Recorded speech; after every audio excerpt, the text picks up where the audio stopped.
আসসালামু আলাইকুম, welcome back to my channel. আশা করি সবাই ভালো আছেন। আবারও নতুন রেসিপি আপনাদের মাঝে শেয়ার করব। একদম রেস্টুরেন্টের মতো পারফেক্টভাবে শোল মাছের ভর্তার রেসিপি। দেখতে যেমন লোভনীয় হয়েছে, খেতেও অসম্ভব মজার হয়েছে। যেদিন আপনারা এই শোল মাছের ভর্তার রেসিপি তৈরি করবেন, সেদিন একটু বেশি করে ভাত রান্না করে নিতে হবে। এতটাই মজাদার হয়েছে, যা রান্নার পর আপনারা বুঝতে পারবেন। এখানে আমি হাফ কেজির মতো নিয়েছি শোল মাছ। আপনারা চাইলে কম বেশি করেও নিতে পারেন। এখানে আমি শোল মাছগুলো নিয়েছি, ভালো করে ধুয়ে পরিষ্কার করে নিয়েছি। দিয়ে দিব এখানে আমি হাফ টিস্পুন হলুদ, লবণ, হাফ টিস্পুন মরিচের গুঁড়া, হাফ টিস্পুন হলুদের গুঁড়া। সবগুলো মশলা দিয়ে আমি ভালো করে মাখিয়ে নিব। মশলাটাও ছাড়া আপনারা যদি কাঁচা সিদ্ধ করে ভর্তার রেসিপি তৈরি করতেন, তাহলে খেতে এতটাই মজাদার হতো না। যা আমার টিপস ফলো করে যদি আপনারা রান্না করেন, তাহলে খেতে দুর্দান্ত হবে, যা রান্নার পরেই বুঝতে পারবেন। এখানে আমি কড়াই তেল গরম করে দিয়ে দিব। মাছগুলো আমি হালকা ফ্রাই করে নিব।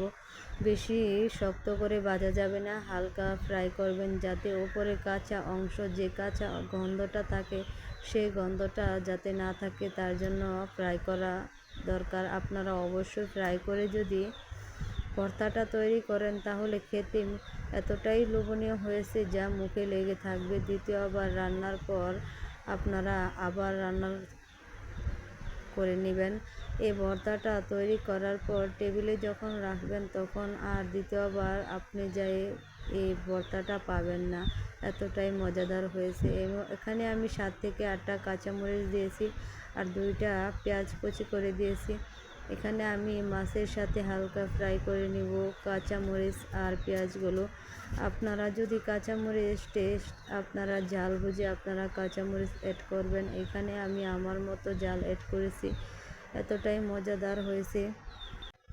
মজাদার হয়েছে, যা মুখে লেগে থাকবে। এই ভর্তার রেসিপি আপনারা তৈরি করার পর বুঝতে পারবেন কতটা সুস্বাদু হয়েছে এই ভর্তার রেসিপি। শোল মাছের ভর্তা এতটাই জনপ্রিয়, যা আপনারা তৈরি করার পর বুঝতে পারবেন। সবগুলো মাছ ভালো করে ফ্রাই করা হয়ে গেছে। এখন আমি ভালো করে ঠান্ডা করে শিলপাটায় বেটে নিব। আপনারা চাইলে ব্লেন্ডার করে নিতে পারেন। ভর্তাটা আমি ব্লেন্ডারে তৈরি করব না, আমি শিলপাটায় তৈরি করব। শিলপাটায় যদি আপনারা তৈরি করেন, তাহলে ব্লেন্ডার লাগবে না। এখানে আমি স্বাদ মতো লবণ দিয়ে দিলাম।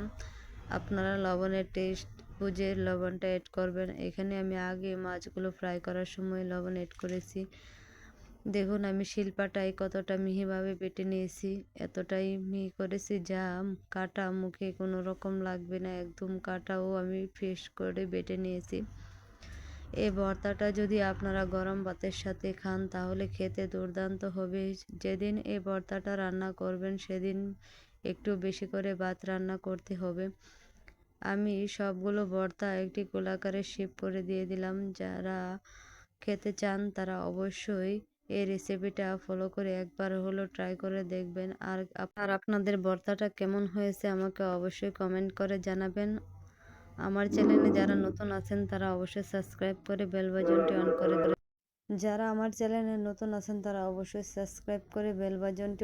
দিবেন। এই পর্যন্ত সবাই ভালো থাকবেন, সুস্থ থাকবেন, আর আমার ফেসবুক পেজ অবশ্যই ফলো করবেন।